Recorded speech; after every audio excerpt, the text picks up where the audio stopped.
PMP exam reloaded. Can you imagine going through a PMP exam training program and having to start from scratch? Or maybe you studied project management somewhere else and it seems like you're going to have to start from scratch to get PMP certified. Well, I've got some ideas, some tips and tricks for you.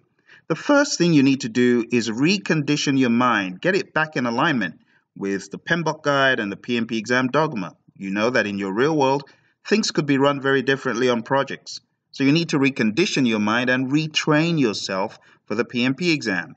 First step, get a high-level overview, a high-level refresh. And there are lots of videos out there on our channel that give you project management in 7 minutes, in 10 minutes, in 30 minutes. Sometimes we even do a PMP exam mini course. So get a high-level overview first to start getting back in alignment with what the world of the PMI is all about. First thing, develop a project charter. Don't forget that you need a business case. Don't forget that you need expert judgment as a technique. Don't forget that the project charter authorizes you. Things like that. As you hear tiny little snippets bit by bit, it all builds up and helps you recondition your thinking. Some people have not developed a schedule since they did one in their heads during the course. Hey, you need to get back in alignment with what the schedule is, with what the whole idea of a schedule baseline is about. You see, so recondition your mind. I've had the pleasure of training 3 students who I have seen recondition their minds all on different timelines. First person is Parmeet. Let's talk about Parmeet. Out of Canada, he said, Phil, I've got my exam on a Monday. Hey, this is a Thursday, Parmeet. You want to take the exam in 5 days? Yeah, and I've never really been for PMP exam training, but I've taken project management classes in my MBA. Seriously, you want to do this? Yeah, I want to do this. I think I can pull it off. Okay, well, here is our learning management system at pmsucceed.com. They're the keys, and he didn't disappoint. Studied Thursday night, 12 hours on Friday, 12 hours on Saturday, 12 hours on Sunday, Monday, boom, showed up, killed the exam. Now, this learning management system, of course, was the backbone of his prep, but he did it. He got himself reconditioned, aligned, and he did it. Next student is Susan. So Susan came for our live course, and I didn't hear from her for about 6 months. And then she sends me an email and says, Phil, I've passed the exam. My goodness, how did you do that? Well, I used all the study materials that you gave us. I also used some information I had from work. She works for a government agency. And she read the book, Project Management Essentials, and kept on pounding on those questions. Those questions at the end of every chapter, she really maxed them out. And she got certified 6 months after. So what am I trying to say? Whether you just started working on the LMS today or whether you have been trying to get certified but falling off the wagon, 6 months later, you can still pick it up and kill it. You can. And last but not least, let's keep his name anonymous, but this student took one of our courses 3 years earlier. Didn't hear from this guy until 3 years later. He says, Phil, I want to take the PMP exam. Really? Why did you wait so long? Well, life got in the way.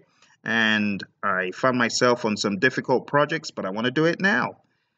After 3 years of attending the course, got certified. It is absolutely possible. You just need to recondition your mind a step at a time. Think about how you're going to do it. You need to plan. And one of the big things that you can do as you're planning is begin to put yourself into the world of the PMI. Immerse yourself into the world of building scenarios. Start from there. Think about the 5 process groups. It's a good starting point because your PMP exam is based on the 5 process groups. So if you've been out of commission for a long time and you're trying to get back into it, think about the first thing that the PMI espouses. What should you do first on a project? It needs to be initiated. Initiating the development of the charter. Okay, can you build a scenario? Betsy is a project manager on a project. She's been called in to a senior manager's office to help with the development of a charter on another project. And she says, how on earth am I going to do this? I'm already working on one project. And the sponsor says, hey, don't forget, I'm here to help you. Not only do I provide financial resources for the project, I also could provide some morale for you. I could also help you knock down some doors if you are going through problems, if you're going through issues. And Betsy says, okay, well, let's develop this charter. The charter is developed. The sponsor signs it.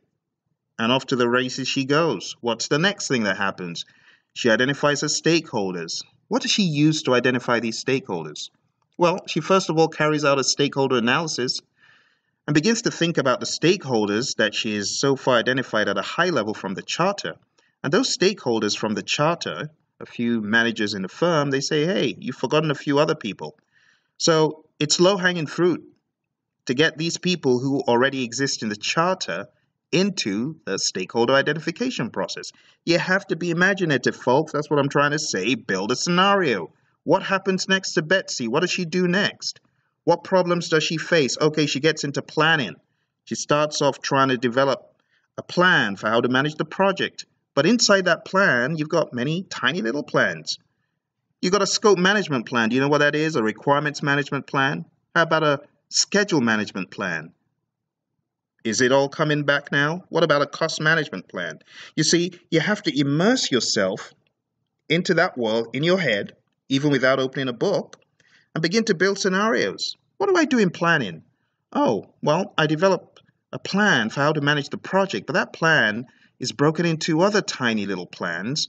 So think about a telescope, scope management. We need to fine-tune our vision about what we're doing. Scope management. We come up with a plan for how to manage scope. We come up with a plan for how to collect requirements. And then we begin to do it. What do we do first? Oh, we collect our requirements. So Betsy goes to knock on a few doors and she's trying to collect these requirements. What happens? Opposition, friction. People don't want change. Maybe she's implementing some ERP and everyone's happy using Excel. What obstacles is she likely to face, and how does she use the tools and techniques of collecting requirements to counteract that? What does she do? Water cooler conversation. She's having an informal interview. Or she decides to have a focus group of people that she's already won over from initiated. Or a facilitated workshop. All those people in disagreement, from accounting, from HR, from engineering, gets them all into one room, has a facilitated workshop, tries to crank out some requirements that they can all agree on that will be in this ERP system. What about questionnaires and surveys for end users? And so on and so forth. Use your imagination. Move to the next knowledge area. Scheduling. How does Betsy put the schedule together? Begin to use your imagination. That's how you get back into it. You can just use 4 hours doing nothing but an imaginative study. Use the power of your mind. And at the end of the day, Betsy gets done. She's planned everything out. What does she do? She begins to execute with the team. Big things in executing. Your deliverables, they emerge from executing. You're carrying out work, of course, you're getting a deliverable. You're carrying out work, of course, you're making observations about how the work is proceeding. You're carrying out work, you're getting work performance data. And you can check out my videos on WPD. But what does Betsy do if she gets WPD that alludes to a key resource not being available? What does she need to do? Key resource not available. WPD, work performance data, needs to be analyzed. What is the implication to time, cost, scope, risk, procurements, stakeholders, so on? About that WPD, well, she needs to analyze the work performance data. It needs to go to all of those associated controlling processes from the related knowledge areas. Is it all coming back? I hope it's all coming back, because this is what I want you to do. Okay? I want you to use the power of your imagination. So, what happens after executing, or what happens during executing? There's a parallel universe that we know as monitoring and controlling. And as you're monitoring and controlling, you're doing some of the stuff I just mentioned. You're analyzing work performance data. You're making sure that things are going according to plan, so on and so forth. So monitor and control. Monitoring and controlling is big.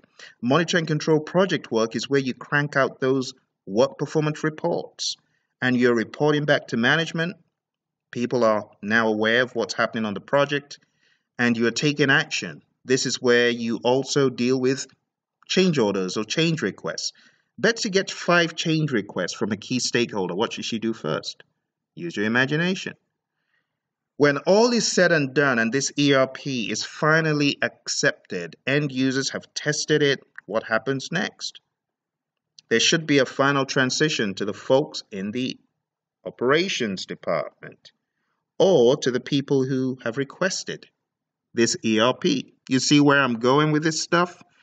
Use your imagination. Final product, service, or result transition happens in closing, build scenarios.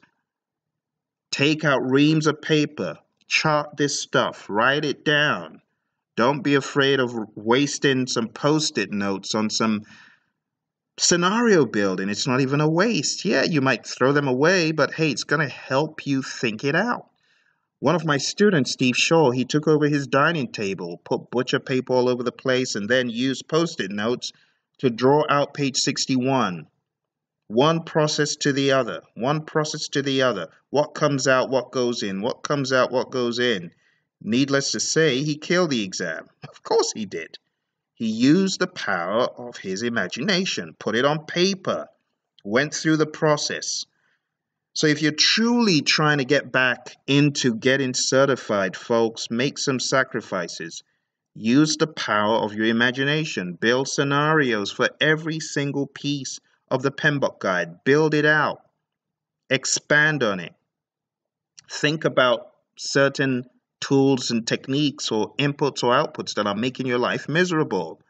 Drill down. Drill down. If you truly want to understand things like DOE, or you truly want to understand product analysis or critical chain method is giving you sleepless nights, do some research, build some scenarios. You got so many things at the tip of your fingers on the internet these days, okay? So build scenarios. And these students that I just spoke about, Parmeet and Susan and my anonymous student out of Canada as well, hey, these folks, I can bet you they use the power of their imagination. Open up books, read far, read wide. Do it. So, what do you do after you've immersed yourself and you are trying to use the power of your mind and you're building scenarios? Yeah, that's not enough. Go to the next level. Make your own study aids, data flow diagrams, charts, notes, post-its, affinity diagrams. Do a SWOT. Do a SWOT analysis of your prowess in this stuff. Go wild. Go wild on this stuff. Lock yourself up in a training room in your firm and begin to think about this stuff in a more tangible fashion. The reason why the world of the PMI and the PMP seems so hokey to people is it's in a lot of people's imaginations. They really haven't expanded into the real world. They haven't practiced what the PMBOK guide is preaching. You see? You got to make it real, folks. So make your own study aids. Bring this stuff to life. You're smart. Hey, if you're taking the PMP exam, it tells me you've already got your leg up on the ladder. One wrong. Hey, you're smart. Not everyone can take a professional exam that requires you to have worked for 5 years or gotten a high school diploma. Do you know how hard it is to graduate these days? I'm telling you, you can do this stuff. So make your own study aids. Now, after you've made your own study aids, I want to introduce you to a free resource out there on YouTube. It's called 40 Days to PMP Exam Success. This is a set of videos that I put out there on YouTube, 40 videos for 40 days, and it's all free. All free. And I want to thank my student, Gautam, who gave me this picture of his study room where he's got post-it notes for every ITTO. Well, needless to say, he's now a PMP, and, use that same approach. Line it all up in 40 days. You might want to search on YouTube, 40 Days to PMP Exam Success. You'll come across my videos. I say a video a day keeps the PMP blues away. Hey, you don't want to have the PMP blues. Watch one of those videos a day. It will keep you on track. You have to be rugged, dogged, determined, and tough. And part of your determination is to say, I'm going to watch one of Phil's videos every day for the next 40 days. Do it. Do it.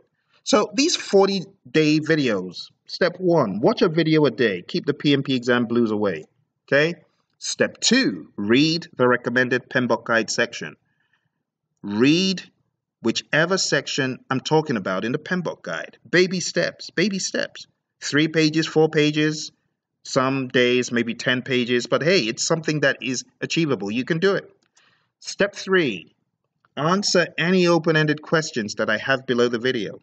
And be a good student. If you're studying using the videos and you're like, hey, I wonder about this topic, leave a comment below the video, okay?